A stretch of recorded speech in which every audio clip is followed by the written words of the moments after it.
Today we're going to rank all 7 of the Star Wars directors from worst to best, so let's get started.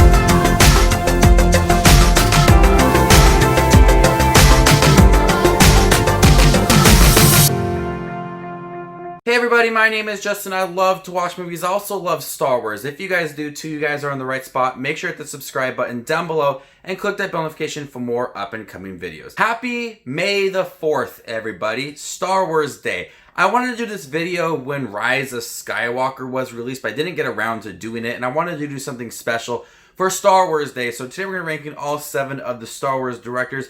We will not be including the director for the animated movie, the Clone Wars film, so we are only sticking to live action films. Make sure to leave your list down below. What is your favorite director from the Star Wars films, and what is your least favorite director as well? So coming in at number 7 is Ron Howard.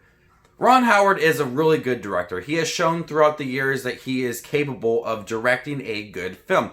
But this solo Star Wars story had some trouble getting started. We had 2 original directors, and they had casted their Han Solo. They left, and then we had Ron Howard came in to take over the role. He had the challenge of already working with what they had set in place. So he had this huge challenge in place. And don't get me wrong, I think Ron Howard is a good director. I don't think he did really anything exciting for Solo as Star Wars story. There's no outstanding visuals. There's nothing that really catches my eye. At times it just feels very flat. And there are some exciting moments thrown throughout the film, but the overall tone and the overall film, I just think it's okay. There's nothing much that I really loved about Solo. I only seen it once, and that was in theaters. I really don't have any interest in revisiting this film. So he had this really big task of taking over the role. He really didn't do much to make it stand out from the other Star Wars movies. Coming in at number 6 is Rian Johnson. Rian Johnson is a good director. He has directed Brick and Looper and Knives Out, which are really good films. This movie, I really don't like The Last Jedi. The one thing that I do appreciate about The Last Jedi is the visuals. There are some beautiful shots throughout this film. It's a good looking film. And he directed one of the best sequences in a Star Wars film, is when Kylo Ren killed Snoke, and Kylo Ren and Rey team up, and that lightsaber sequence is great. It's a really good looking scene. I did appreciate the directing for the visuals and certain scenes from this movie. But a director has many jobs. Setting the tone, setting the scene, directing the characters. And he focused a little bit too much on certain things that just did not need to be there. And always the tone just felt off at times. It tried to be serious. At times there was just way too much humor thrown in the film. So the tone was really off for me, and that's one of my biggest complaints, is that at times it's funny when it does not need to be funny, and it takes away from certain sequences, like right in the beginning when Rey hands Luke his lightsaber and he just chucks it. And certain scenes like that really annoy me, and they are filled throughout the movie. So Rian Johnson is capable of directing a good looking film like he's done plenty of times, but other jobs that he has to do, I don't think he's the best pick for a Star Wars film.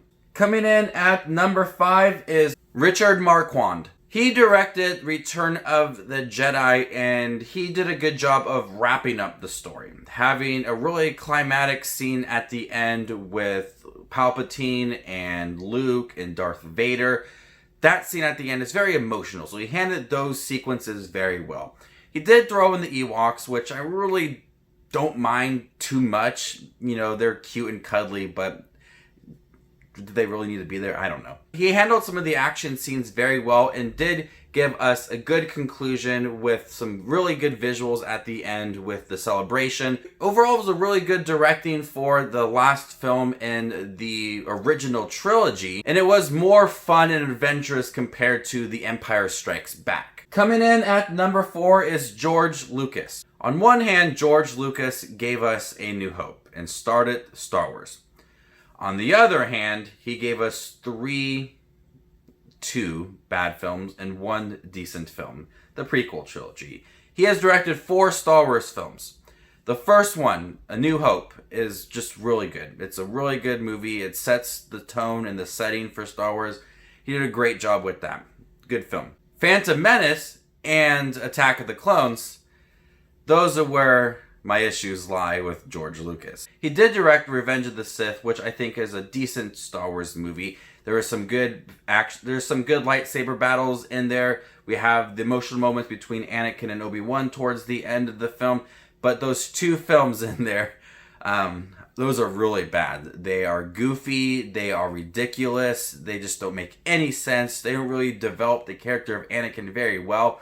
So I have to put him kind of in the middle because he's directed 2 good films and 2 bad films. So he's right there. I always wondered what would have been like if George Lucas did not direct the prequels, if they would have been different, and he had just had directed the 4th Star Wars film. Coming in at number 3 is Gareth Edwards. Gareth Edwards, hands down, has created the most beautiful looking Star Wars film. This easily could have been a terrible film, a really pointless film that we really did not need because we already know how the story is going to end up for Rogue One.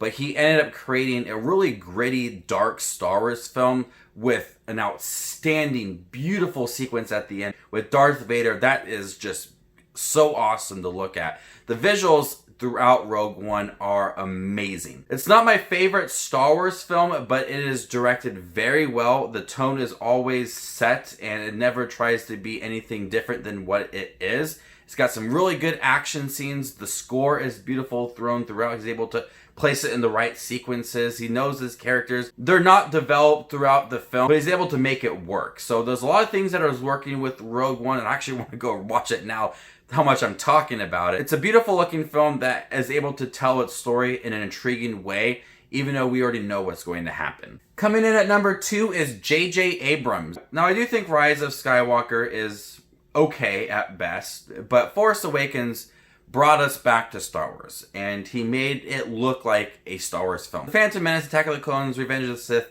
felt way too clean. This movie felt like the original trilogy, the way that it looked. He's able to bring a certain style of action and direction to this movie where you're excited for the characters, give you the right amount of past characters by wanting a little more as well. But on the other hand, he also directed Rise of Skywalker, and he had the task of rechanging what happened with Last Jedi. You could tell that there was a lot of time where it was trying to wrap up the storyline for this movie, and a lot of the times the pacing was just really too quick. But there is some really good visuals thrown throughout there as well with Emperor Palpatine. Those scenes look amazing. Visually, J.J. Abrams is a really good director. In all the movies that he has directed, they look outstanding. The Force Awakens gave us the introduction to the new characters, and he also wrapped up the storylines as well. The introduction was much better than his ending for the trilogy. But coming in at number 1 is Irvin Kershner. He directed The Empire Strikes Back, and Empire Strikes Back is a good Star Wars film. He's able to do a lot with this film. Give us really good visuals. Give us character depth for our main characters. He's able to give us some emotional moments towards the end. He's able to build the relationship between Luke and Darth Vader very well within the movie and give us that really big reveal at the end of Empire Strikes Back. The Empire Strikes Back give us some iconic settings and also some really good visuals to match it, like Hoth. Those are scenes that when you think of Star Wars, you think of those locations. And he's able to frame his action scenes. He's able to frame his sequences very well to where you're really invested in these really climatic action sequences. The Empire Strikes Back is all around just a really good film, and everything he did within that movie makes it worth watching over and over and over again. And one of the reasons why people consider The Empire Strikes Back to be the best Star Wars film, because of the writing, because of the directing and the characters, and was able to do with them as well and make them grow throughout the film and make you feel connected with them as well. A director has a lot of jobs when directing a film, not only setting the scene, but you have to set the tone and direct your characters, and a lot of things go in with directing a film, and he did the best job out of everybody. So there you guys have it, all 7 Star Wars directors ranked worst to best. How would you rank them? Let me know in the comment section down below, and stay tuned for more up and coming videos. My name is Just Watch Movies, and you guys stay classy, YouTube.